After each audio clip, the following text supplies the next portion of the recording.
అంటే ఇది ఎలాగో దేంతో కంపారిజన్ చేసి దేనికంటే శ్రేష్టమైంది అని పౌలు చెప్తున్నాడు అంటే మొదటి నిబంధన కంటే శ్రేష్టమైంది.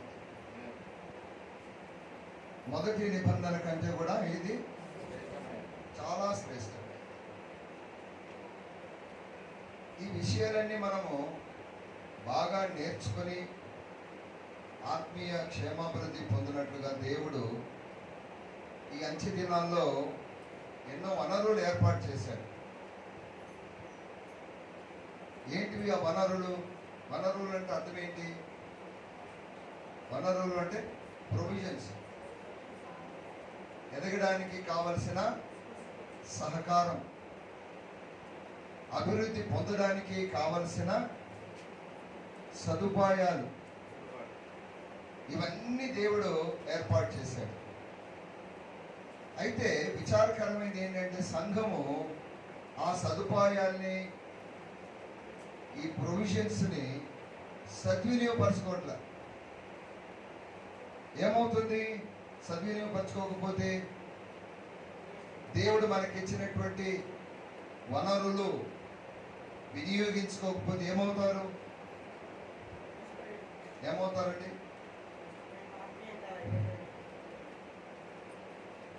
ఏమవుతారో ఇప్పుడు మనం అదే చదివాం. అందుకే మొదటి వచనం ఏమన్నది చదవండి. కావున ఒక అధ్యాయాన్ని ఈ మాటతో మొదలు పెట్టాడు. కాబట్టి, ఇందువలన అనేటువంటి పదాలు ఎప్పుడైతే మనకు అర్థమవుతాయో, దేనిని బట్టి? కావున మనము వినిన సంగతులను ఏంటది విడిచిపెడితే అవి కొట్టుకొని పోతాయి. వినిన సంగతులు గ్రహించకపోతే ఏమవుతాయని చెప్తుంది దేవుని వాక్యము? అవన్నీ కొట్టుకొని పోతాయి. సో ప్రతి పరిశుద్ధ దినమందు విశేషంగా, ఎందుకంటే మీకు ఆదివారాలే వీలవుతుంది కాబట్టి మిగతా రోజుల్లో రాలేకపోతున్నారు పాపం. చాలా పనులు ఉంటాయి లేండి, అంది బిజీ కదా. ఎంత బిజీ అంటే అంత బిజీ. కనీసం ఆదివారాలన్నా విన్న విషయాలన్నా గట్టిగా పట్టుకుంటున్నారా అంటే మంచిదే అది. కానీ వాటిని కూడా ఏం చేస్తున్నాం? విడిచిపెట్టేస్తే పట్టుకుపోయేది ఎవడు? పట్టుకుపోయేలా చేసేది అపవాది. ఎందుకంటే వాడికి మాత్రమే తెలుసు దేవుని వాక్యము ఎటువంటిది. ఒకవేళ ఈ వాక్యము ఒక వ్యక్తిలో ఉంటే ఎంత ప్రభావం చేస్తుందో, పని చేస్తుందో మనకంటే పరిశుద్ధుల కంటే అపవాదికి బాగా తెలుసు. అందుకని వాడు ఏం చేస్తాడు? 13వ అధ్యాయం మత్తయి సువార్త 19వ వచనం చదవండి. వాడు చేసేటువంటి అపవాది క్రియలలో ఒక క్రియ ఏంటో చదవండి. మత్తయి సువార్త 13:19. ఎవడైనను రాజ్యమును గూర్చిన వాక్యాన్ని, సందేశాన్ని, మాటలు వినియు గ్రహించకుండా పోతే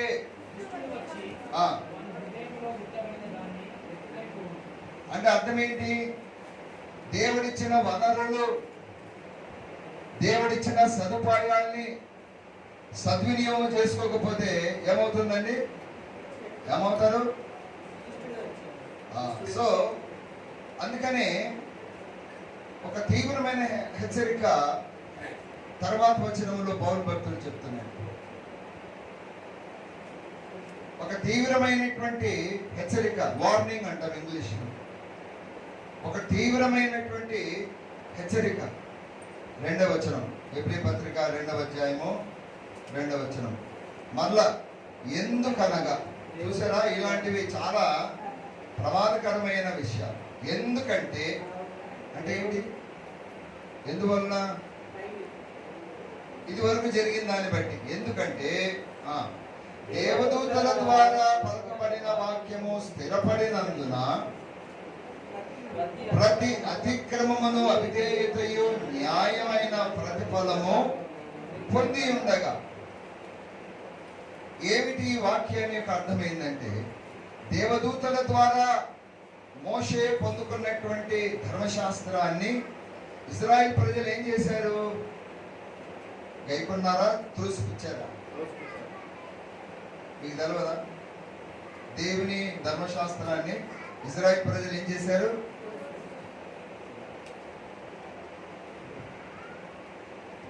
విడిచిపెట్టేశారు. దేవుని ధర్మశాస్త్రాన్ని, దేవుని ఆజ్ఞని విడిచిపెట్టేసి మానవ పద్ధతులు తీసుకొచ్చారు.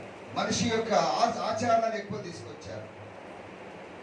ఇజ్రాయెల్ దేశం యొక్క చుట్టుపక్కల ఉండేటువంటి అన్ని ఆచారాన్ని వాళ్ళు తీసుకొచ్చి ఈ ఆచారాన్ని దేవుని ఉపదేశాలని బోధించడం మొదలుపెట్టారు. ఎవరు? దేవుని పేరు పెట్టబడిన ఇజ్రాయేలీయులు. మరి దేవుడు దేవదూతల ద్వారా ఇచ్చిన వాక్యాన్ని, అదే చెప్తున్నాను, దేవదూతల ద్వారా ఇచ్చినటువంటి ఆ వాక్యము స్థిరపడింది. అది స్థిరమైన వాక్యము. అయితే ఇశ్రాయేలు ప్రజలు ఏం చేశారట? చదవండి తర్వాత.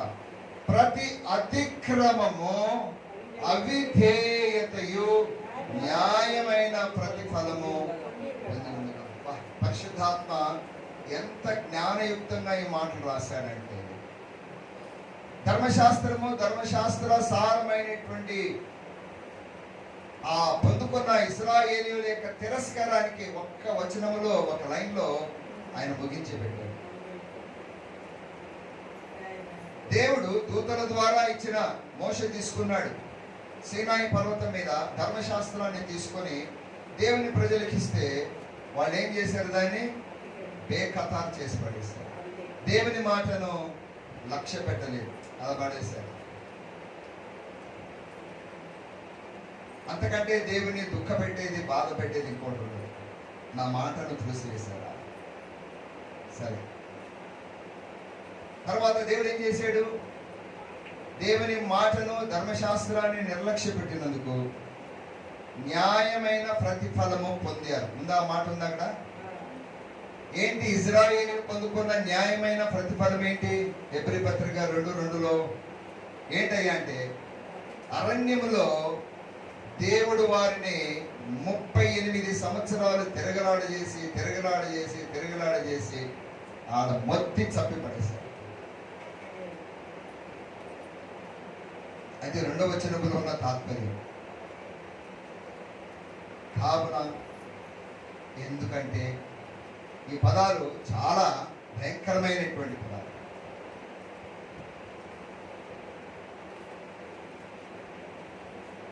కాబట్టి విన్న సంగతులు విడిచిపెట్టి కొట్టుకొని పోకుండా ఉండున్నట్లు మనం జాగ్రత్త పడాలి. అంటే ఇజ్రాయెల్ ప్రజలు ఏం చేశారు? దేవుని మాట విన్నారు, వదిలేశారు, అవన్నీ కొట్టుకుపోయాయి. ఎంతటి హెచ్చరిక! ఎన్ని సంవత్సరాలైంది మీరు దేవుని వాక్యం వింటూ? దేవుని వాక్యాన్ని విని ఏ విధమైనటువంటి ఫలాన్ని మీరు ఫలించారో అతి త్వరలో ప్రభు ఎదుట నిలబడాలి. మీరు దేవుని ఎదుట సమాధానం చెప్పుకోవలసిన వారంగా ఉన్నాం అందరం.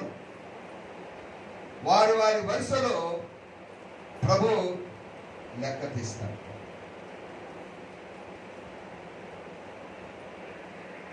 రక్షణ బంధనం అంటే సామాన్య విషయం కాదు.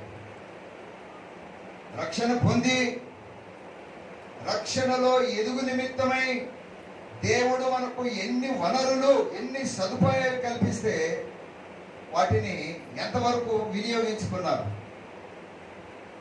ఎంతవరకు నువ్వు దాన్ని వాడుకున్నావు.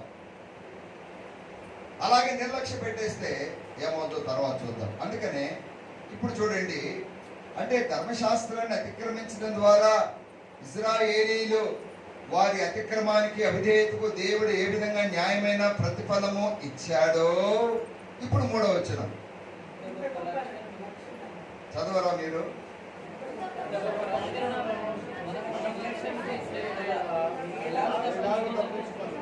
ఆగు, ఏంటది? ఆ ఒక్కలేని మళ్ళీ చదవండి.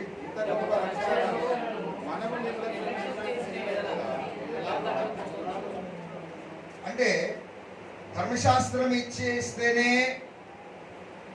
దేవుడు వదిలిపెట్టగా వాళ్ళని అరణ్యంలో నాశనం చేస్తే, ధర్మశాస్త్రము కంటే శ్రేష్టమైన గొప్ప రక్షణ దేవుడు ఇస్తే దాన్ని నిర్లక్ష్యం చేస్తే ఊరుకుంటాడా దేవుడు?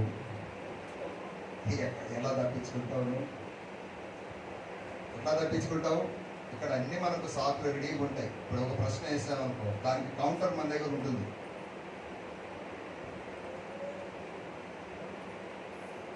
అర్థమైందండి మీకు? ఏమా మీతోనే మాట్లాడుతున్నాను, గొడవతో మాట్లాడాను. నన్ను చూడు ఏం చెప్పాను. దేవుడు అంటాడు, ఇంత గొప్ప రక్షణను నిర్లక్ష్యం చేస్తే పోగొట్టుకుంటే అనలే. 2 పదాలు చెప్తాను. ఇక్కడ దేవుడు రిజెక్షన్ గురించి మాట్లాడడంలే. మీరు రక్షణ త్రోసిపుచ్చారని చెప్పట్లా. రక్షణ కాలదనడం వేరు, త్రోసిపుచ్చడం వేరు, నిర్లక్ష్యం. సరే, ఇంకా మీ భాషను అర్థం అవ్వడానికి ఇప్పుడు అందరం చదువుకుంటున్నాం అనుకోండి. మనం ఇప్పుడే ఫ్రెష్గా పోయాం స్కూల్కో కాలేజ్కో. మరి ఏం చేయాలి? రోజు కాలేజీకి వెళ్ళాలి కదా. ఎప్పుడో వెళ్తాం, వారానికి ఒకసారో 2 వారాలకు ఒకసారో జస్ట్ అట్లా పోయి సార్కి అట్లా కనబడి ప్రజెంట్ సార్ అంటాం. మిగతా టైంలో ఏం చేస్తాం? అక్కడ కాలేజీలో మాత్రం ఏం జరుగుతూ ఉంటాయి? లెక్చరర్ గారు పాఠాలు చెప్తూ ఉంటారు, ఉన్న వాళ్ళు వింటుంటారు. కానీ కొంత బ్యాచ్ ఉంటుంది. వీళ్ళు ఏ బ్యాచ్ ఇది? అక్కడ ఉండరు. ఎక్కడ? చెట్ల కింద, పొట్టల కింద, ఎక్కడో ఫ్రెండ్స్ బైక్లు వేసుకొని చదవరా వెళ్తాం. అట్లా పబ్లు, పార్కులు. సాయంత్రం ఈవినింగ్ 5 అవగానే చాలా జాగ్రత్తగా ఇంటికి వెళ్ళి మమ్మీ కాలేజీ నుంచి వచ్చారు. పాపం వాళ్ళకేం తెలుసు? వాళ్ళు నమ్ముతారు. వాళ్ళు వాడికి ఫీజులు కట్టుతారు, నా తంటాలు పడి ఏవేవో చేస్తారు. అంతా అయిపోతుంది. సంవత్సరం అయిపోయాక ఎండ్లో మనకు పరీక్ష ఉంటుంది, చూసారా? పరీక్ష ఉంటుంది. అప్పుడు ఎగ్జామినేషన్ అప్పుడు చూడాలి ఏమవుతుంది. అరే ఏమైందిరా అంటే, ఏమో మమ్మీ, ఏమో డాడీ, నాకేం తెలుసు. ఎందుకంటే కొంచెం గట్టిగా అన్నా అనుకో పిల్లలు చాలా ప్రమాదకరం. అట్లా కూడా అనకూడదు. ఏమని ఇట్లా ఏమని యాక్షన్ చేసామనుకో ఇక తిరగబడేస్తారు. కాబట్టి సరేరా నీ ఇష్టం. ఏమైంది? వాడు చదివి బాగుపడడానికి ఎన్నో వనరులు కాలేజీలో ఉన్నాయి, ఎందరో ఉన్నారు. కానీ వాడు నిర్లక్ష్యం చేశాడు. అంటే వాడికి ఏం తెలియదంటే వాడి జీవితాన్ని వాడే పాడు చేసుకుంటాడు. తల్లిదండ్రులు కాదు, కాలేజీ యాజమాన్యం అసలే కాదు, దాన్ని నిర్లక్ష్యం. ఈ మధ్యాహ్నం దేవుడు ఇదే ప్రశ్న వేస్తున్నాడు. దేవదూతల ద్వారా ఇక్కడ ధర్మశాస్త్రాన్నే వాళ్ళ నిర్లక్ష్యం, దాన్ని తీసి పక్కన పెట్టేస్తేనే దేవుడు ఊరుకోలేదే. మరి ఇంత గొప్ప రక్షణ నిర్లక్ష్యం చేస్తే ఎట్లా తప్పించుకుంటారు? ఈ రక్షణ ఎలా ఆరంభమైంది చూడండి. అది ప్రభు బోధించుట చేత మళ్ళీ ఎట్లా చెప్తున్నాడు చూడండి. ఏమిటి ఈ రక్షణ?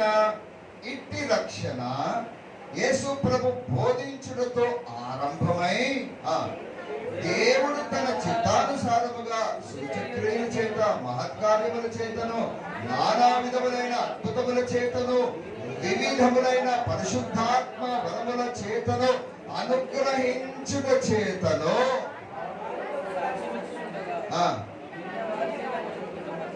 కాబట్టి ఎవరైతే విన్నారో అది రుజువు పడింది. అంటే ఎవరెవరు సాక్ష్యం ఉన్నారు మనకు? సువార్త విని విశ్వాసించి రక్షణ పొందిన వారు మనకు సాక్ష్యం ఉన్నారు. దేవుని కుమారుడు సాక్ష్యం ఉన్నాడు, పరిశుద్ధాత్మ సాక్ష్యం ఉన్నాడు. ఇన్ని సాక్ష్యాలు ఉండి రేపు తీర్పుప్పుడు ఎందుకు బాబు ఏమైంది సంగతి, నేను ఇచ్చిన రక్షణ ఏం చేశావు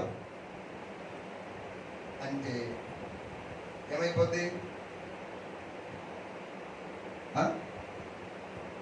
ఆదివారం భలే వింటారు మీరు, నిజంగా చాలా సంతోషం. నాకు రియల్లీ హ్యాపీ. నేను ఇంత వారాల సంగతి ఏమో కానీ ఈ మాటలు మీ హృదయంలో చొచ్చుకుపోవాలి. ఈ సరదా కోసం చెప్పే విషయాలు కాదు, నాకేమీ వచ్చేది కాదు. ఎందుకంటే దేవుడు ఏ మాటలు ఇవ్వమంటే నేను అదే ఇస్తాను. గత వారం అంతా ఈ విషయాల గురించి ధ్యానం చేస్తున్నాను. మనం చాలా నిర్లక్ష్యంగా ఉన్నాం. సరే, ఏంటి ఈ నిర్లక్ష్యత ఎక్కడి దారి తీసిందో చూద్దాం. యాక్చువల్గా శ్రేష్టతను పొందుకోవాలి. శ్రేష్టమైనటువంటి యాజకత్వం దేవుడిచ్చాడు యేసుక్రీస్తులో. శ్రేష్టమైన నిబంధన ఇచ్చాడు, శ్రేష్టమైనటువంటి వాగ్దానాలు ఇచ్చాడు. ఇలా 13 అధ్యాయాల్లో 13 మాటలు ఉన్నాయి. ఆ శ్రేష్టతను పొందుకొని ఎంతో అభివృద్ధి పొందుకోవాల్సిన వారంగా లేకుండా పోయాం. కారణం ఏంటంటే నెగ్లిజెన్స్, లాపర్వా అంటాం. నియమ కొడికెళ్తా అది చూద్దాం. ఏంటి ఫాస్టింగ్ ప్రేయర్సా? ఏం పోయాం చూద్దాం. అంత ఎమర్జెన్సీ ఏముండదు, ఎప్పుడన్నా పోతాం. మీరు అనుకుంటున్నారు ఏమని, ఇలా బండి నడుస్తారు, అట్లా నడవదు. ఇంకా మీరు అనుకున్నట్టు ఇంక ఈసారి చూద్దాంలే, నెక్స్ట్ మంత్ చూద్దాంలే. ఇది దేవుని సహనానికి మీరు పరీక్ష పెట్టిన వారు. ఏమవుతారు చెప్పండి? దేవుడు సహిస్తాడు. అందుకే ఇశ్రాయేలీలను 10 సార్లు సతాయించారంట. దేవుడు అన్నాడు, నేను ఈ ప్రజల వల్ల విసిగిపోయాను. ఈ ప్రజలు ఎల్లప్పుడూ తమ హృదయాలోచనలు తొలగిపోతున్నారు. ఈ ప్రజలు ఎల్లప్పుడూ ఎదురాడే ప్రజలు. ఎందుకంటే వాళ్ళ గురించి మనకు పెట్టాడు. మనం ఎందుకు చదవాలి వాళ్ళ గురించి? ఇజ్రాయెల్ అట్లాంటి ప్రజల గురించి ఎందుకు చదవాలి చెప్పండి? ఎవరైనా చెప్తారా మీరు? ఎందుకు చదవాలమ్మా? ఎందుకు చదవాలి? చాలా మంచివాళ్ళు మీరు. 1 కొరింథీ 10వ అధ్యాయం చేయండి. ఎందుకు చదవాలి? ఇవాళ కొత్త కాదు, ఎన్నోసార్లు చదివినా మళ్ళా మీరు తెల్లమొహం చూపిస్తున్నారు. సరే చదువుదాం. 1 కొరింథీ 10, 11 అందరు చదవండి, మెల్లగా చదవండి. 1 కొరింథీ 10వ అధ్యాయము 11వ వచనం. ఏ సంగతులు పైన చదవాలి. వాళ్ళు సనిగారు, వాళ్ళు సంశయించారు, దేవుణ్ణి విసిగించారు. ఇట్లా చరిత్రంతా కూడా ఈ సంగతులు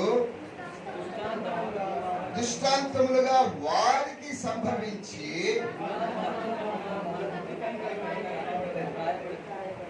ఎందుకు చదవాలి వాళ్ళ గురించి? హలో, ఎందుకు చదవాలి?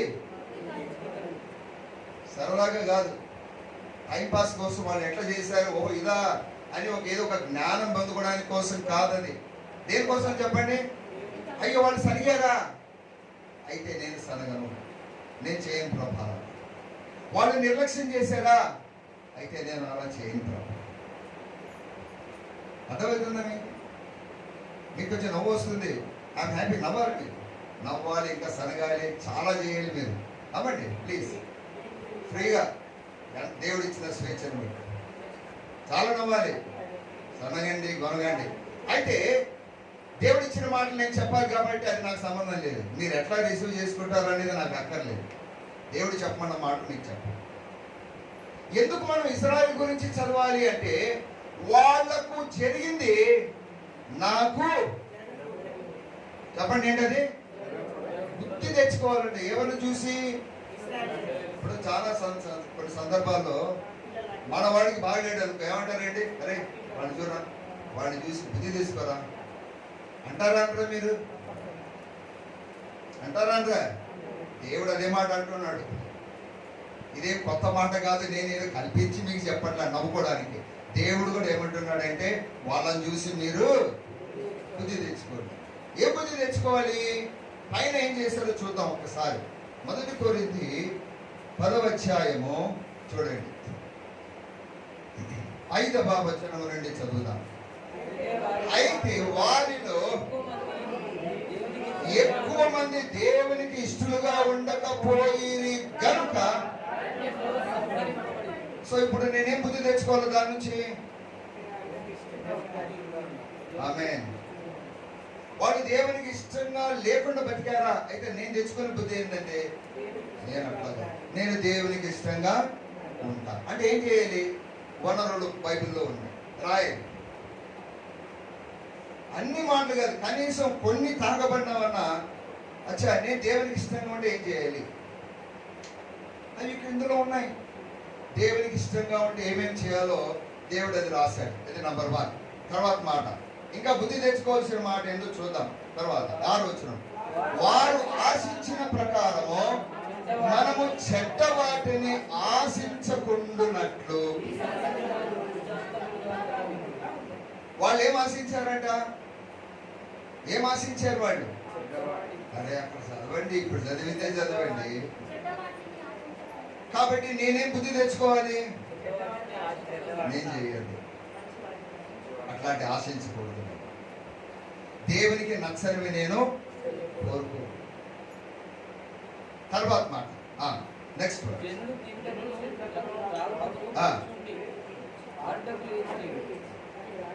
అని వ్రాయబడినట్లు వారిలో కొందరు వలె. ఇది 3వది. వాళ్ళు ఎట్లా అయ్యారంట? విగ్రహారాధికులు అయ్యారు. ఎంత భయంకరమైన మాట అండి. ఏం చేశారండి వాళ్ళు? చెప్పండి. మరి నేనే బుద్ధి తెచ్చుకోవాలా? నేను విగ్రహాలు అంటే ఇప్పుడు మీరు అనాలా, ఏడ మాస్టర్ గారు మా ఇంట్లో మీరు వచ్చి చూడండి, ఒక్క విగ్రహం కనపడదు నీకు. ఇళ్లలో ఉండేవి కాదు విగ్రహాలు. ఏ విగ్రహాల గురించి మాట్లాడుతున్నాడు దేవుడిని? ఎహెచ్కేల్ గ్రంథం, ఎహెచ్కేల్ గ్రంథం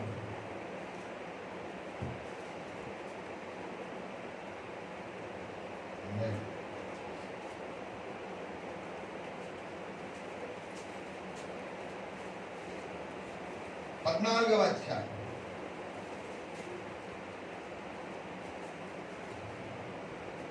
2వ వచనం నుండి చదువుదాం. ఎహెచ్కేల్ 14:2.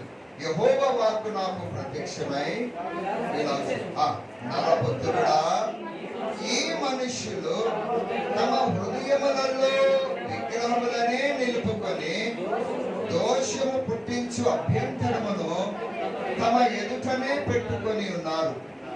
వీరు నా యొక్క ఏమైనా విచారణ చేయదగునా?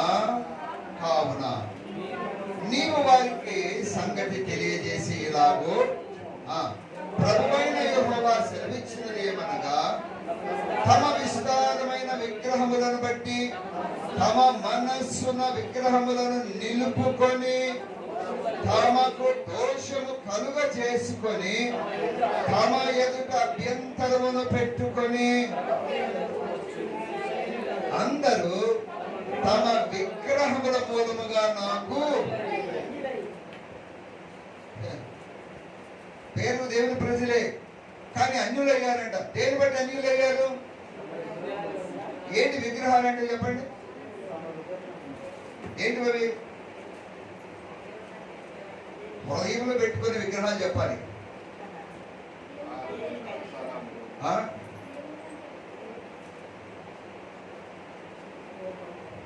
నువ్వు రోజంతా దేంతో గడుపుతావో తెలుసా? అదే నీ దేవుడు. రోజంతా దేంతో ఇష్టంగా గడిపాను, అది నీ దేవుడు. యాక్చువల్గా పరీక్షించుకోవాలి. ఇది దేవుని వాక్కు. అసలు నీ మనసులో ఉన్న మాట అంతా పలుకుతుండవు కదా, నాకు ఇష్టం, ఇష్టం. యాక్చువల్గా అదే దేవుడు. అవి ఏమైపోయినాయంట? పేరుకి ఇశ్రాయేలీయులు యెహోవా దేవుడు అంటున్నారు కానీ అసలు వాళ్ళ హృదయాలు ఏమున్నాయి? విగ్రహాలు నిలుపుతున్నారు. ఇప్పుడు మనం బుద్ధి తెచ్చుకోవాలా లేదా చెప్పండి? హలో,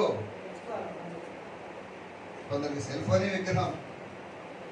ఎంత విగ్రహం అంటే అండి, చివరికి ఒకప్పుడు పాతకాలంలో బైబిల్ పక్కన పెట్టి పండుకునేది. ఇప్పుడు ఏం పెడుతున్నారో తెలుసా? బైబిల్ ఎటు పోయింది పోయింది కానీ అమ్మ నా సెల్ ఫోన్ ఏది తీసుకురా, ఎక్కడ పెట్టాలా, ఏదో పక్కన పెడుతుంది. ఒకప్పుడు సరదాగా భోజనం చేసేటప్పుడు ఆ మాట ఏ మాట ఉండేది. ఇప్పుడు భోజనం చేసేటప్పుడు కూడా ఏంటది? ఏం తెలియదు.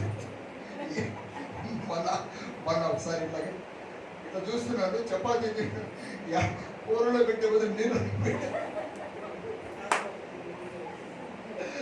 నేను చూస్తున్నా, వాడు కూరలోగా పెట్టట్లే. ఎంత బిజీ అంటే చివరికి నీళ్ళలో పెట్టుకొని తెలుస్తుంది.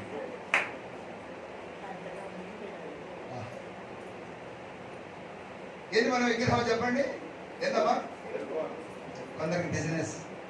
అసలు నీ దేవుడు అదే. నీ వ్యాపారం నీ దేవుడు, నీ కడుపు నీ దేవుడు. విగ్రహాలు ఉన్నాయి లోన విగ్రహాలు పెట్టుకొని దేవుని దగ్గరికి వస్తే కదండి మొత్తం స్కాన్ అయిపోతాం. సో ఈ విషయాలు జరిగాయేమో. అయితే ఇప్పుడు పాయింట్ ఏంటంటే అవి తీసేయమంటున్నాడు దేవుడు. ఎప్పుడైతే నువ్వు నిర్లక్ష్యంగా ఉంటావో, ఇప్పుడు ఇవి మీరు పెట్టుకోరు, వాడు వచ్చి పెడతాడు. అంత టెన్షన్ పడకండి మీరు. ఎవడు? నేను హెల్ప్ చేస్తాను మీకు. I will help you. ఫలానా వాడు వచ్చి ఏం చేస్తాడు? ఏం కాదు, ఇది ఉంచుకోండి, ఏం కాదు, జస్ట్ స్పెండ్. మనస్సులోనే విగ్రహం.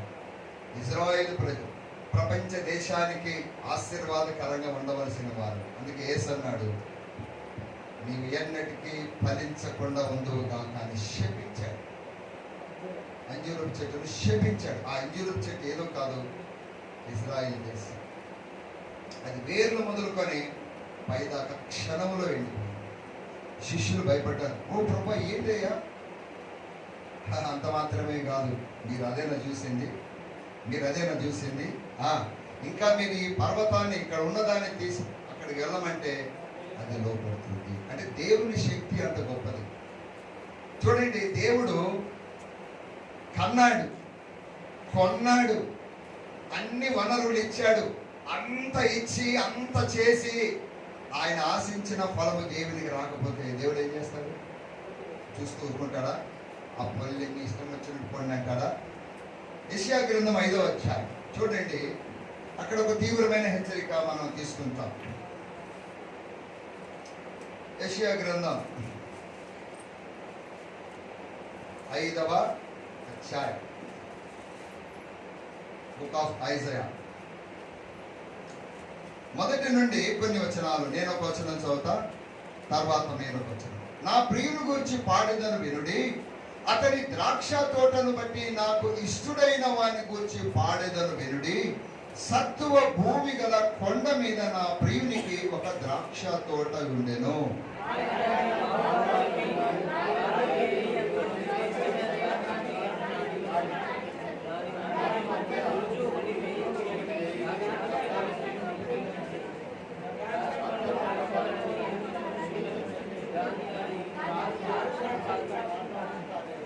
కావున యెరూషలేము నివాసులారా, యూదావారులారా, నా ద్రాక్ష తోట విషయము నాకు న్యాయము తీర్చవలనని మిమ్మల్ని వేడుకొనుచున్నాను.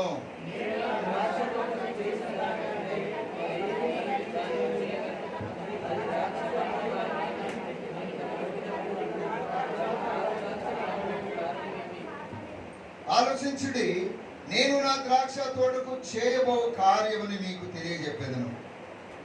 ఏంటది? నేను అది మేసి వేయబడినట్లు దాని చుట్టూన కంచెను కొట్టివేసేదను. అది త్రొక్కబడినట్లు దాని గోడను పడగొట్టి దాని పాడు చేసేదను.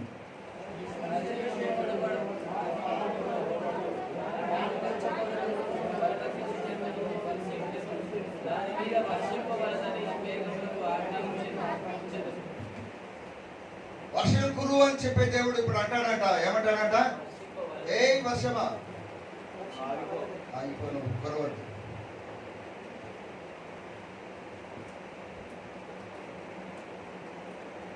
అర్థమైందంటే మీకు ఏమో అర్థమైందా? గ్రహిస్తున్నారా దేవుని మాట? దేవుడు ఏమంటున్నాడు? ఇంత గొప్ప రక్షణను ఒకటి నిర్లక్ష్యము చేసిన ఎట్లాగూ తప్పించుకో. నిర్లక్ష్యం చేయడం అంటే ఏంటి అర్థం? దేవుడు ఇచ్చిన రక్షణలో నువ్వు కొనసాగాలి. రక్షణలో ఎదగాలి. ఒక్కొక్కటి చూద్దాం. ఫిలిప్పీలు రాసిన పత్రికలో ఆ మాట మనం చూస్తాం. 2వ అధ్యాయం 12వ వచనం. ఏంటి? రక్షణ నిర్లక్ష్యం చేయకుండా ఉండాలంటే నేనేం చేయాలి?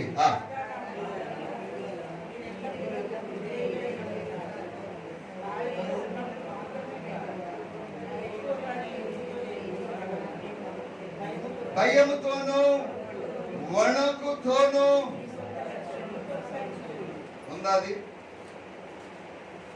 ఆ వణుకు భయం ఉందా? దేవుడు అడుగుతున్నాడు రక్షణను ఏం చేయాలి? ఇంత గొప్ప రక్షణను నిర్లక్ష్యం చేయకుండా ఉండాలంటే మొదటగా ఏం చేయాలి? అమ్మా దేవా, ఇంత గొప్ప రక్షణ ఇప్పుడు మీరు ఆరాధన చేశారు. ఓ దేవా, ఒకప్పుడు నేను అట్లుండిని, ఇప్పుడు ఇట్లా ఉన్నాను, బాగానే ఉంది. మరి మిగతా దినాలు ఏం చేస్తున్నారు? ఆ మాట కొనసాగింపు ఎలా చేస్తున్నారు మీరు?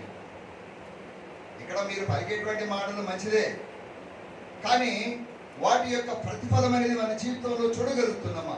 భయముతో వణుకుతో ఆ రక్షణ ఏం చేయాలంట? కొనసాగించాలి. రెండవది, పేతురు రాసిన మొదటి పత్రిక 2వ అధ్యాయం.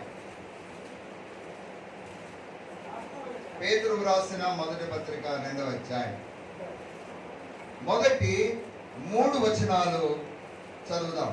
ప్రభువు దయాళుడని మీరు రుచి చూచి ఉన్న యెడల సమస్తమైన కపటమును, వేషధారణను, అసూయను, సమస్త దూషణ మాటలను మాని కొత్తగా జన్మించిన శిశువులను పోలిన వారే నిర్మలమైన వాక్యము అను పాల వలన రెండవది, రక్షణలో ఎదగాలి. మొదటిది ఏంటి?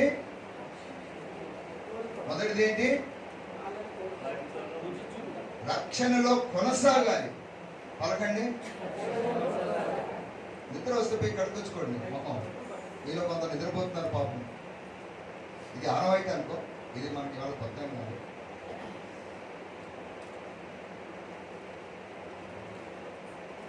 మొదటిది రక్షణలో కొనసాగాలి. రెండవది, రక్షణలో ఏం చేయాలి? ఎదగాలి. ఎదగాలంటే ఏం చేయాలి? మీ పిల్లలు ఎదగాలంటే ఏం చేస్తారు మీరు? వాడిని కన్నామండి, ఆ పిల్లని కన్నామండి, అయిపోయిందా? తర్వాత ఏం చేస్తారు? కన్నేంతవరకు నా బాధ్యత అంటారా? అంతవరకు కాదు. ఎంతవరకు నీకు తెలుసు.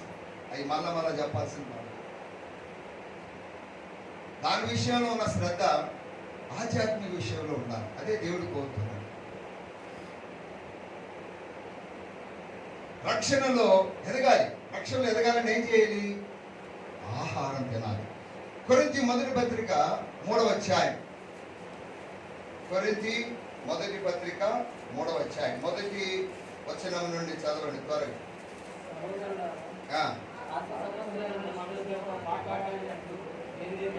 నేను మీతో మాట్లాడలేకపోతిని.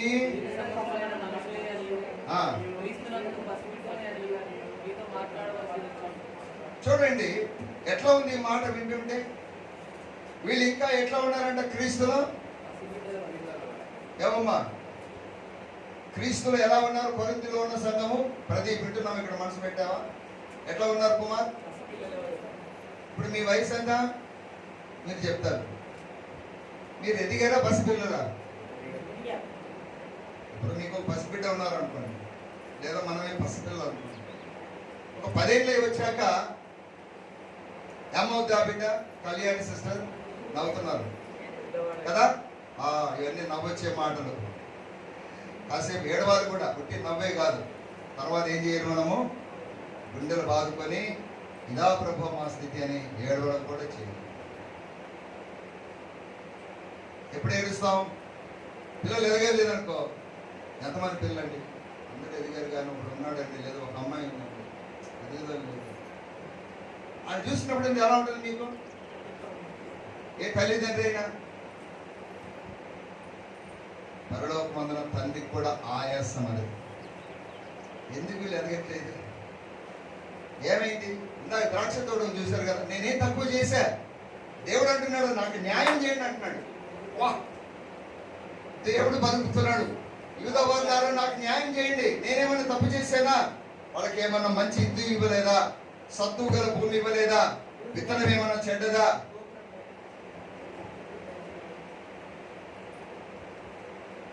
అంటే మీరు జాగ్రత్తగా ఉండాలన్నదే ఈ మధ్యాహ్నం ఇచ్చేటువంటి హెచ్చరిక. ఏంటంటే నిర్లక్ష్యంగా ఉండవు, జాగ్రత్తగా ఉండాలి. నా రక్షణను నేను భయముతో వణుకుతో కొనసాగాలి. రెండవది ఏం చేయాలి? నేను రక్షణలో ఎదగాలి. ఎదగాలంటే ఏం చేయాలి? ఇప్పుడు చదవండి. పౌలు ఏమంటాడు కొరింథీ సంఘానికి మాట్లాడుతూ, ఆ తర్వాత అప్పటిలో మీకు బలము చాలకపోయినందున పాలతోనే మిమ్మల్ని పెంచితిని గాని అన్నముతో మిమ్మల్ని పెంచలేదు. ఎందుకు? మీరు ఇంకను శరీర సంబంధులై ఉండుట వలన ఇప్పుడును మీరు బలహీనులు కారా. అందుకనే చూడండి, భోజనం నిర్లక్ష్యం చేస్తే ఏమవుతామా? తినాల్సిన ఆహారం తినకపోతే ఏమవుతామా? ఇప్పుడు మన పిల్లలు ఉంటారు, వాళ్ళు నిర్లక్ష్యం చేసినా మీరు ఊరుకోరు, గమనిస్తూ ఉంటారు. ఏంటిరా వీడు పొద్దున్న తినలేదు, మధ్యాహ్నం తినలేదు, ఏం వద్దంటాడు ఏంటి? సరే ఒక రోజు పోయింది, మరుసటి రోజు అలా చేసి ఊరుకుంటారా? ఏరా జబ్బు ఉందా, ఆసుపత్రికి పోదా, డాక్టర్ దగ్గరికి వెళ్ళినారా? లేదా 2 దెబ్బలు వేస్తారు. పోయి నీకు నచ్చింది చెప్పు, నీకు అన్నం పడుతున్నది, నీకేం కావాలో చెప్పు. ఎందుకు ఈ ఆరాటం మీకు? ఎందుకంటే తినాలి, లేకపోతే బలహీనమైపోయి కదా శక్తిహీనుడైపోయి. ఆధ్యాత్మికంగా కూడా మనం బలంగా ఉండాలి. అందుకనే చూడండి, నిర్లక్ష్యత వల్ల హెబ్రీయులకు కలిగినటువంటి కొన్ని విశేషాలు ఏంటో చూద్దాం. ఆ నిర్లక్ష్యత ఎక్కడికి దారి తీసింది? 5వ అధ్యాయం తీయండి, హెబ్రీ పత్రిక 5వ అధ్యాయం 11వ వచనము 12వ వచనం అందరూ మెల్లగా చదవండి. ఇందును గూర్చి ఉన్నాయి కానీ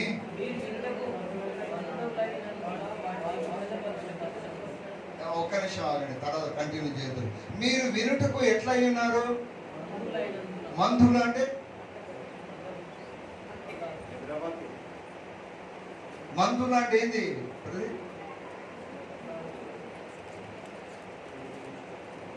మీరు వినడానికి మందులై ఉన్నారు అంటే మందతనం వచ్చేసింది, మందత్వం వచ్చేసింది. అంటే ఒకలాంటి చెవుడు, ఒకలాంటి కన్నులకు పొర. అదే పౌలు అంటున్నారు. తర్వాత మాట చదవండి.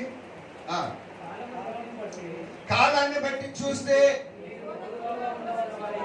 అసలు కాలాన్ని బట్టి చూస్తే మీరు ఎట్లుండాలి ఈ పాటికి? ఇప్పుడు ఇక్కడ ఉన్న వాళ్ళు మీరు ఒక్కసారి ప్రశ్నించుకోండి. మీరు ఎంతకాలమైంది యేసుప్రభువు నమ్మి? ఎంతకాలమైంది సంఘానికి వస్తూ? ఎంతకాలమైంది? ఎంత దేవుని వాక్యం విన్నారు? ఆ వాక్యాన్ని బట్టి ఈ పాటికి ఏం కావాలి ఒక్కొక్కరు? అందరూ బోధకులు వద్దులేండి, అందరూ అక్కర్లే, అందరూ బోధకులు కాకపోయినా కనీసం ఇంకా కొన్ని కృపావరాలు ఉన్నాయి, వాటి అట్లయినా కలిగి ఉండాలి కదా.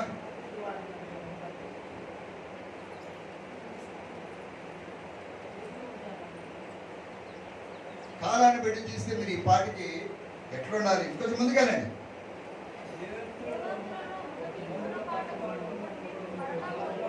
అంటే ఏమైంది? మళ్ళా మీకు ఏం చెప్పాల్సి వస్తుంది? మూల పాఠాలు అంటే ఏంటివి? ఇప్పుడు పిల్లలు ఉన్నారు కదా, వాడు చాలా పెద్దవాడు అయ్యాడు, వాడు 10th ఇంటర్. కానీ యాక్చువల్గా వాడిని పరీక్ష పెడితే మాస్టర్ ఏమంటారంటే, వీడి 10th అంటున్నాడు అసలు కాదండి, వీడికి ఎక్కడ స్టార్ట్ చేయాలంటే ఏబిసిడి కాదు స్టార్ట్ చేయాలంట. అంటే ఏంటిది ఇది? పోయమ్మ వీడు ఇంత గాడిలో అయ్యింది, వీడికి వల్ల రాయనా? అవునండి, పేరుకు వయసు ఎదిగాడు కానీ బుద్ధిని మాత్రం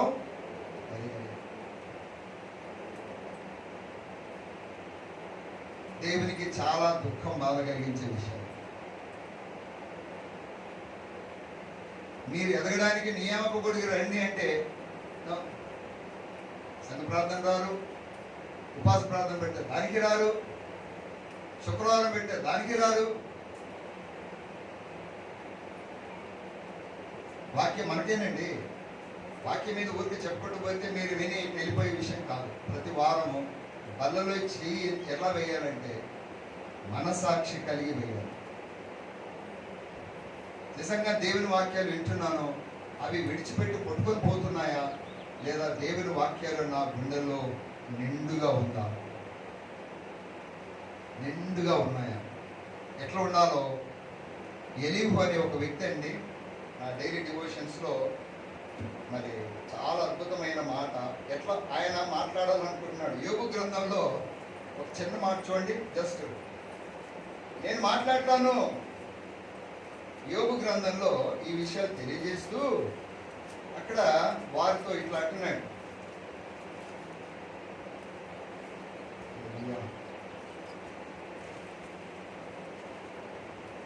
32వ అధ్యాయం 17వ వచనం నుండి ఒక్కటి చదవండి. మైక్ తీసుకొని అన్న ఒక్క నిమిషం బాబు, మైక్ లో చదువుతూ అందరికి కనిపిస్తాను. 17 ఇదిగో నేను ఎట్లా ఇవ్వాలనో నేను అట్లా ఇస్తానంటున్నాడు ఎలీహు అనే వ్యక్తి. ఏంటంటది?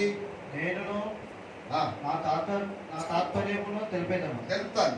నా మనస్సు నిండా మాటలున్నవి. ఎట్లా ఉన్నాయి? నా మనస్సు నిండా అంటే గుండె నిండా మాటలు ఉన్నాయి. నా అంతరంగమునున్న ఆత్మ నన్ను బలవంతము చేయుచున్నది.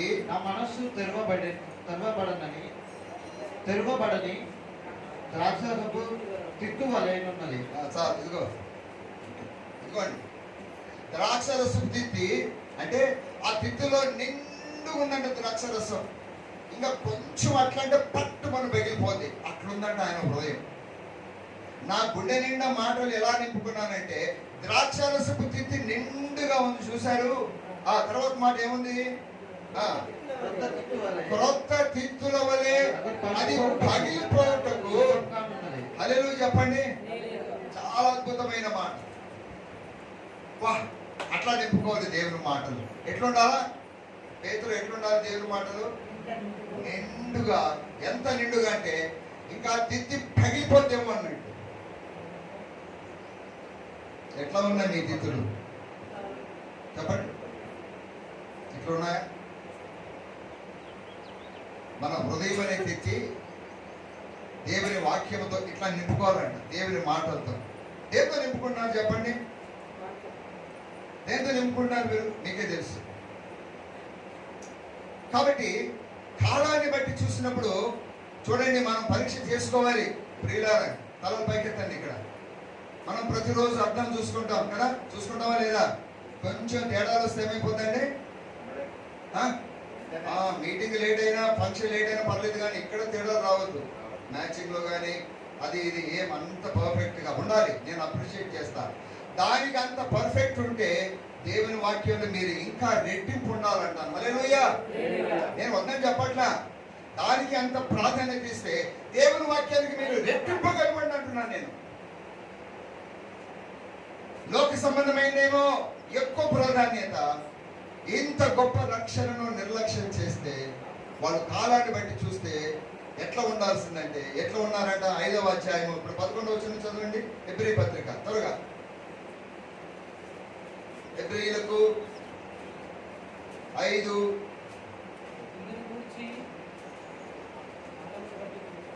13వ వచనం.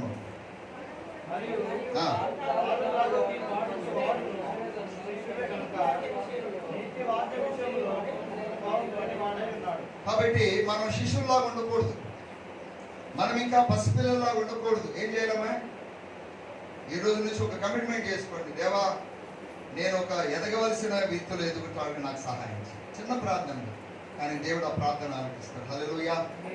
అది ఎట్లాంటి ప్రార్థన అయినా కొన్నిసార్లు అనిపిస్తుంది, ఇంతకు ఇట్లాంటి అడగచ్చా లేదా అని.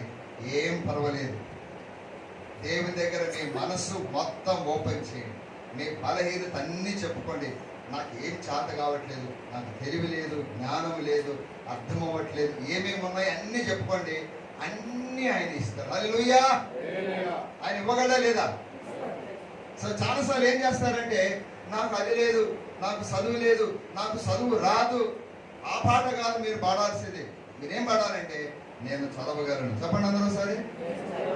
నేను మాట్లాడగలను, నేను సమస్తము చేయగలను. హల్లెలూయా. మనం బలహీనతతో ఉండకూడదు.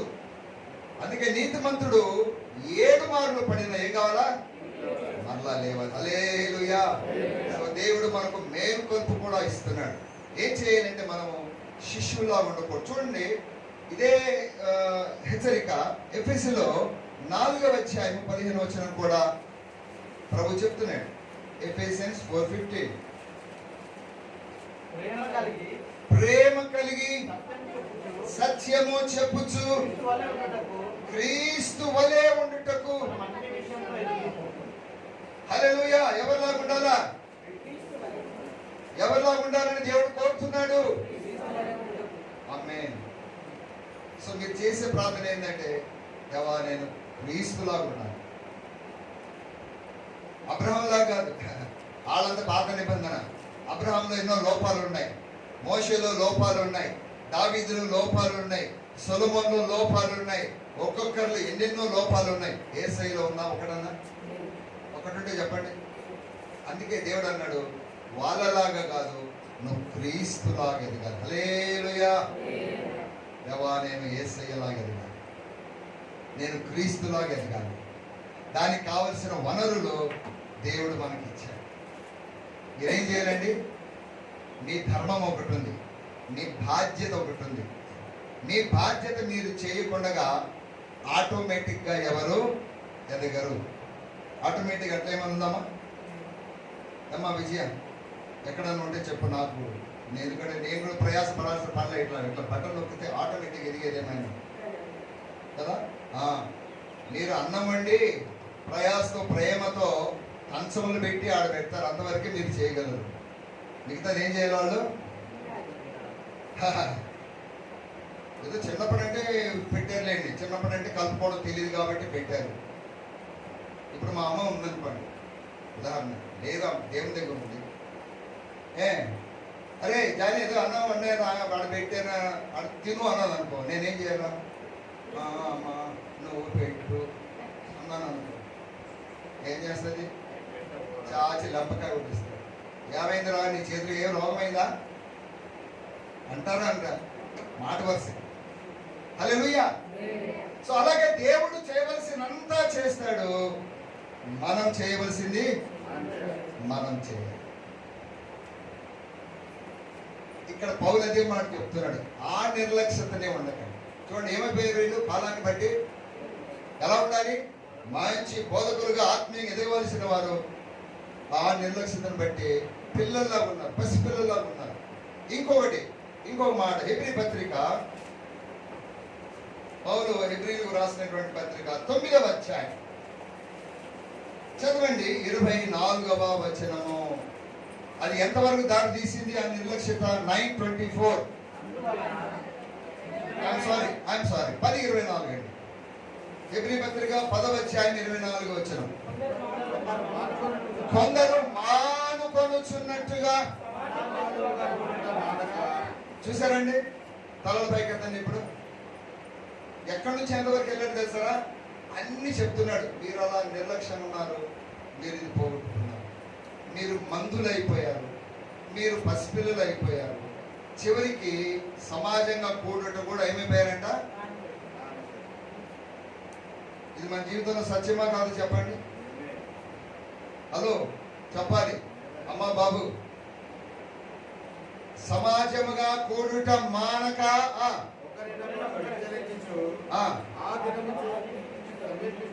ఆగండి. ఏ దినము? ప్రభు దినం. అంటే ఏంటి? అతి త్వరలో ప్రభు వస్తున్నాడు. ఓ అన్న, ఓ చెల్లె, రా ఇవాళ మీటింగ్ ఉంది. ఒకరికొకరు ఏం చేయాలంట?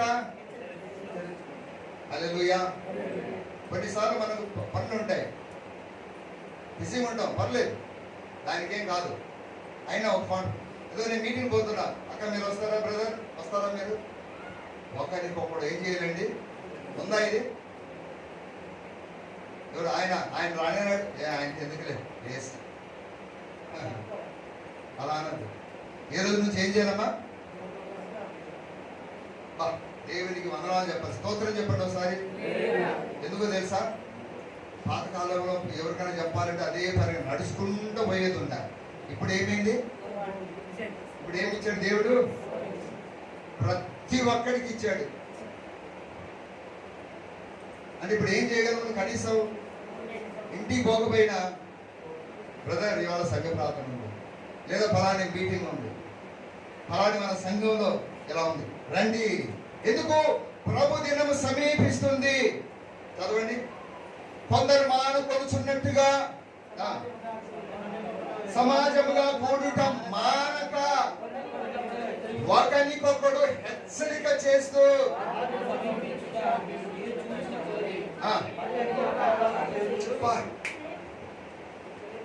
సమాజంగా కూడటం ఒక భాగం అయితే అది ఎట్లా చేయాలంట? చివరి మాట చదవండి, మీరు చదివేది కానీ అర్థం కాదు. ఆ దినము సమీపించే కొలది, అక్కడి నుంచి చదవండి, కొలది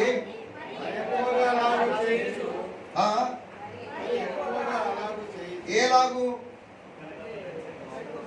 సమాజముగా కూడుట. హల్లెలూయా.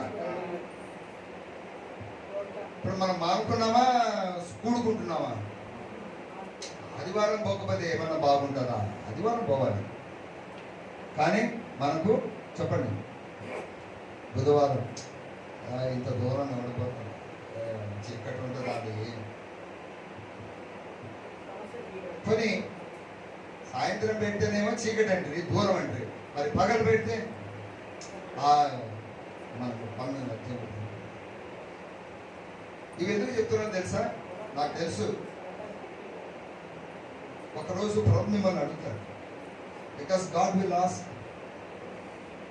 చివరికి హెబ్రీ వాళ్ళు ఆ నిర్లక్ష్యతను బట్టి ఎక్కడికి వచ్చేసారంటే ఇంకా కూడుకోవడం కూడా మానేశారు. ఇప్పుడు కూడికలు బంద్ అయితే ఏమైతే చెప్పండి? కూడికలు బంద్ అయితే నెక్స్ట్ ఏంటమ్మా? బ్రతుకులు చల్లారిపోతాయి. సాతానికి అదే కావాలి. అబ్బా ఎస్, నేను ఎప్పటి నుంచో చూస్తున్నా, ఇప్పుడు మానేస్తావా అని. తర్వాత ఏంటి? నెక్స్ట్ స్టెప్ ఏంటి? వాడు చేసేటువంటి ప్రతి ప్రయత్నం దేనికి? పడగొట్టడానికి, నేను చల్లారింపచేయడానికి. అందుకే గతంలో చెప్పాను, ఇప్పుడు ఆ హెచ్చరిక చెప్పి ముగిస్తాను. మత్తయి సువార్త 25వ అధ్యాయం రండి. ఏమిటి నిర్లక్ష్యత? మత్తయి సువార్త 25వ అధ్యాయము. ఏంటి నిర్లక్ష్యంగా ఉండడం అంటే? మొదటి వచనం నుండి చదువుదాం. మత్తయి సువార్త 25వ అధ్యాయం. ఒక వచనం నేను చదువుతా, తర్వాత వచనం మీరు చదవండి. పరలోక రాజ్యము తన దివిటీలు పట్టుకొని పెళ్లి కుమారుని ఎదుర్కొంటూ బయలుదేరిన 10 మంది కన్యకలను పోలి ఉన్నది. బుద్ధి లేని వారు తమ దివిటీలు పట్టుకొని తమతో కూడా నూనె తీసుకొని పోలేదు.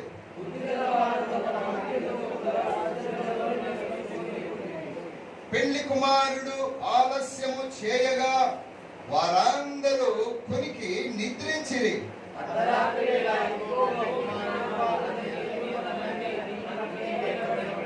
అప్పుడు ఆ కన్యకలందరూ లేచి తమ దివిటీలను చక్కబరుచిరి గాని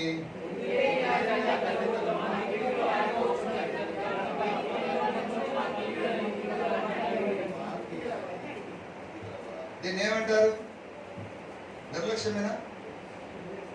అమ్మా వింటున్నారా? నిర్లక్ష్యమా లేదా జాగ్రత్తగా ఉన్నారా? వాళ్ళు కన్యకలు, పవిత్రులు. రెండవది, దివిటీలు ఎలగాలి. దివిటీలు ఎలగాలంటే ఏముండాలి? నూనె ఉండాలి. ఆ మాత్రం కామన్ సెన్స్ ఉండద్దండి? కాదండి. ఇప్పుడు దీపాలు పట్టుకోవాలన్నారు అనుకోండి, పాతకాలంలో ఏ ఉండేది? ముందు ఏం చూస్తారు తెలుసా? ఆ చిన్ని గ్లాస్ కడక్కపోయినా పర్వాలేదు, సోమర్థనాన్ని బట్టి నూనె అయితే ఉండాలి.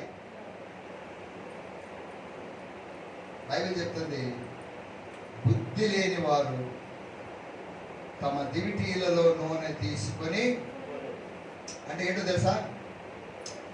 చూద్దాంలే. ఎప్పుడు ఇంకా అక్కలు ఉన్నారు కదా మనకు, అన్నలు సహాయం ఉన్నారు ఏంటి? మనం ఆ మూమెంట్కి ఏం చేయొచ్చు? మౌనిక అంకుల్ కొంచెం ఈ ఆంటీ కొంచెం ఇది పోయి అడగచ్చు, ఏ పెద్ద మనకు అక్క లేదా తమ్ముడు లేదా అన్న లేదా. సరే బుద్ధి గలవారు ఏం చేశారంట, దివిటీలలోనే కాదు సిద్ధెలలో కూడా నిండుగా తీసుకుని పోయారు. ఈలోగా అందరూ ఎదురు చూస్తున్నారు, అయ్యగారు వస్తారు, పెళ్లి కుమారుడు ఎప్పుడు వస్తే వెళ్ళిపోదామని. కానీ ఆయన చెప్పిన టైంలో అట్లా కాదు, మనం అనుకున్న టైంలో ఆయన టైంలో ఆయన వచ్చాడు. వీళ్ళు అనుకున్నారు వస్తారని. ఈలోగా ఏమైందమ్మా, నిద్ర వచ్చేది. అందరూ కునికారు, నిద్రపోలే, కునికి ఇట్లా పోతున్నారు. అప్పటికి ఎంత టైం అయింది, సడన్ గా ఒక వాయిస్ వచ్చింది, ఇదిగో పెళ్లి కుమారుడు అనగానే ఏం చేసారు వాళ్ళు, నిద్ర నుండి అందరు లేచేసి టకటకమని ఏం చేయ మొదలు పెట్టారు. చెప్పండి, అగ్గిపెట్టి ఎక్కడుంది అక్క, ఇది టకటకాన్ని తీసేసి వాళ్ళేమో టక్కుమని అనగానే వాళ్ళు ఎలిగాయి. ఎవరివి? తర్వాత మాట చదవండి, 8. బుద్ధి లేని ఆ కన్యకలు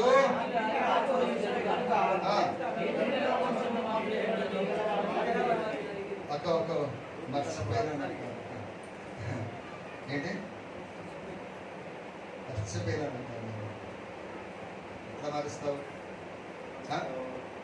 ఎట్లా మరుస్తావు, అన్నీ మర్చిపోవే, ఇది మర్చిపోయావా? నిర్లక్ష్యం. అర్థమైందండి మీకు? అమ్మా బాబు వింటున్నారు, ఇక్కడ ఉన్నారా? నాకు తెలుసు మీరు అందరు సీరియల్గా పాస్టర్ వైపు ఎట్లా చూస్తున్నారు, అర్థమైంది సీరియల్. కానీ దేవుని వాక్కు కాబట్టి మీకు చెప్పాలి, మనిషికి నచ్చేలా ఉండదు దేవుని మాటలు ఎప్పుడు. ఎందుకంటే దేవుని వాక్కు కత్తి ఏం చేస్తుంది చెప్పమ్మా, ఎక్కడమ్మా పుస్తకమైనప్పుడు ఎట్లా మెత్తగా ఉంటుందా, పొడవ పొడుస్తుంది అది. హల్లెలూయా. ఎందుకంటే మేలు కోరి స్నేహితుడు గాయాలు చేస్తాడు. ఆమేన్, హల్లెలూయా. పగవాడట లెక్కలేని ముద్దులు పెడతాడు. ఇస్కరియోతు యూదా ఎన్ని ముద్దులు పెట్టిండో యేసయ్యకు, కానీ వాడెవడు? భగవాన్. వాళ్ళు అడుగుతున్నారు కొంచెం ఏంటి మా అంటే, వాళ్ళు తెలివిగా జవాబు చెప్పారు. ఏమన్నారు? చూడమ్మా, మాది కాస్త మీకు పోస్తే మీకు మాకు సరిపోదు, దయచేసి మీరు పోయి అమ్మవారి దగ్గర వెళ్ళి కొనుక్కోండి అని చెప్పారు. చెప్పగానే వీళ్ళు బుద్ధి చెప్పండి, ఏ టైంకి పోయారు కొనుక్కోవడానికి? ఉంటాయి నీకోసం దుకాణాలు ఆనందనగర్లో, షాపులన్నీ కిరాణాలు రెడీగా పెట్టుకొని ఉంటారు కదా, పదస నూనె. అమ్మగారు వస్తారు, అయ్యగారు వస్తారు అమ్మడానికి. ఈలోగా పెళ్లి కుమారుడు రానే వచ్చాడు. ఎవరు సిద్ధంగా ఉంటే వాళ్ళు వెళ్ళిపోయారు. హల్లెలూయా. ఎప్పుడో తర్వాత అప్పుడు వచ్చి అంటున్నారు. తర్వాత చదవండి, ఆ మాట చదవండి. ఏమంటున్నారు వాళ్ళు? 11వ వచనము, అంతటా తలుపు వేయబడెను, తక్కిన కన్యకలు వచ్చి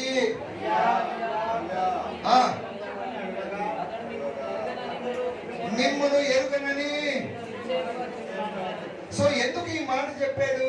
ఇది హెచ్చరిక, చివరి మాట 13. ఆ దినమైనను ఆ గడియ అయినది మీకు తెలియదు కనుక, అందుకోసం ఈ ఉపమానం చెప్పి మెలకువ కోసం చెప్పాడు ఇది. హల్లెలూయా. మెలకువగా లేకపోతే ఏమవుతామా? మెలకువగా లేకపోతే ఏమవుతుంది చెప్పండి? మెలకువగా లేకపోతే ఏమైపోతుంది? సామెతల గ్రంథంలో ఒక ఉపమానం మన సొలొమోను చెప్తాడు. 24వ అధ్యాయం చూడండి, ఒక చిన్న మాట చదివి. సామెతలు 24 30వ వచనం.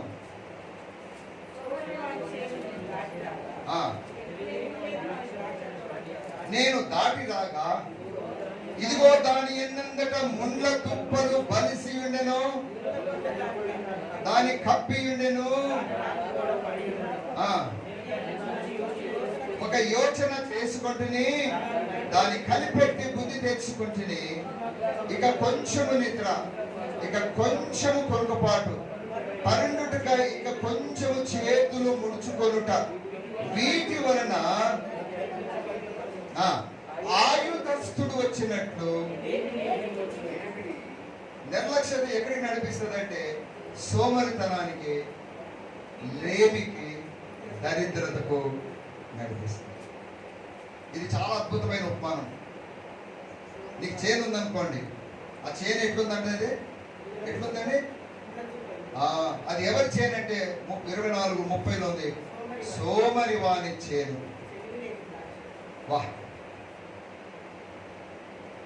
దేవుడి మధ్యాహ్నం మనందరినీ సంధించునుగాక. పరిశుద్ధాత్మ మనలను పురికొల్పులు దయచేయునుగాక. ప్రభు వచ్చే వేళ అయింది. మెలకువ.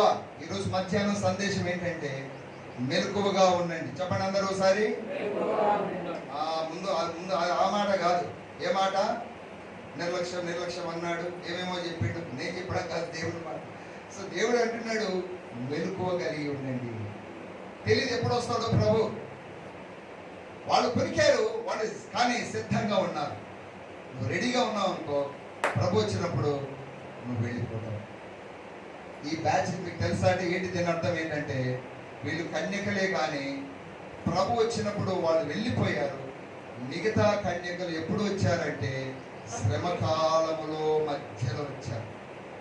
శ్రమల ఆరంభంలో వెళ్తారు, మధ్యలో వస్తారు. వీళ్ళు 7వ అధ్యాయంలో దాని తాత్పర్యం ఉంది. ఇప్పుడు అవన్నీ చెప్పడానికి వీలు కాదు. ఇంతకెప్పుడు వచ్చారంటే తీర్పు సమయంలో వచ్చారు. ఆయన ఏమన్నాడు?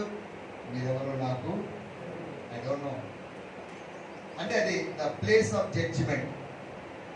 కాబట్టి మధ్యాహ్నం ఆయన శరీరాన్ని తినబోతున్నాం, ఆయన రక్తాన్ని త్రాగుతాం. అంటే అర్థం ఏంటంటే క్రీస్తులో ఏకమైతే క్రీస్తు వలె, క్రీస్తుతో ఏకమై ఆయన మనసుతో, ఆయన ఆత్మతో, ఆయన శరీరములో, ఆయన రక్తంలో, ఆయన ఎముకలో, ఆయన మాంసములో మనము ఏకమవుతున్నాం. హల్లెలూయా.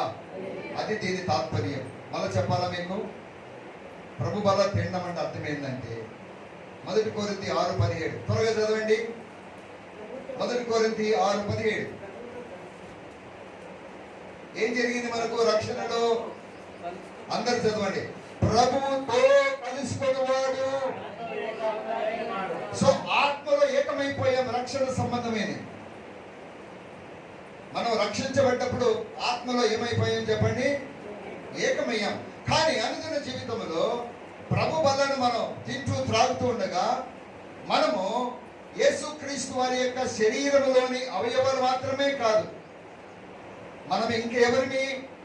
ఆయన ఎముకలమును, ఆయన మాంసమును అయి ఉన్నామని ఎఫెసీ పత్రిక 5వ అధ్యాయం 30వ వచనములో ఉంది. ఇంగ్లీష్లో, తెలుగులో అది ఎగిరిపోయింది. దాని మీద అక్కడ రాసుకోండి. చాలా అద్భుతమైన మాట. మనం ఎవరిని? 5:29 ఒకసారి చదవండి. ఎఫెసీ.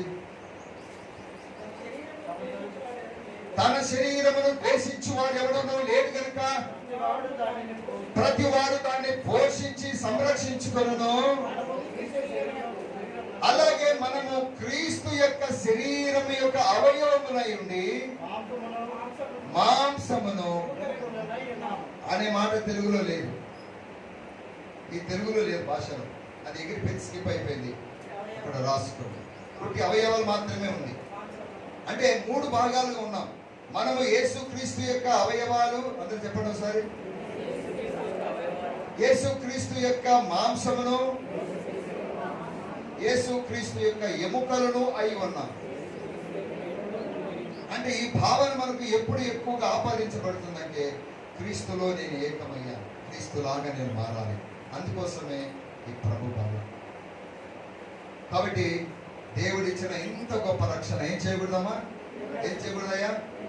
వద్దు, నిర్లక్ష్యం చేయకూడదు. నిర్లక్ష్యం చేస్తే ఏమైపోతే చాలా నష్టాలు మనం చూసాం. అవేవి మనకు కలుగకుండా ఉండనట్టు ఈ మధ్యాహ్నం ఒకసారి స్వపరిశీలన చేసుకుంటాం. మందత్వం వచ్చిందా? దేవుని వాక్యం వినపడగా చెవిటితనం వచ్చిందా? నేను సోమరవాణిగా ఉన్నానా? నా హృదయము ముళ్ళ తుప్పలు కలిసాయా? ఏమున్నాయి ఇందులో? దీన్ని దున్నాలి. దేవుని వాక్యం అనే విత్తనం వేసుకోవాలి. నేను దేవుని కోసం ఫలించాలి. హల్లెలూయా. ఈ తాత్పర్యముతో స్వపరిశీలన చేసుకుంటూ పరిశుద్ధాత్మ యొక్క హెచ్చరికను తీవ్రంగా మనం తీసుకుంటూ దేవునికి లోబడుతూ ప్రభు బలం మనం పాల్పొందుదుము గాక. ఆమేన్ చెప్పండి అందరూ. మోకరించండి.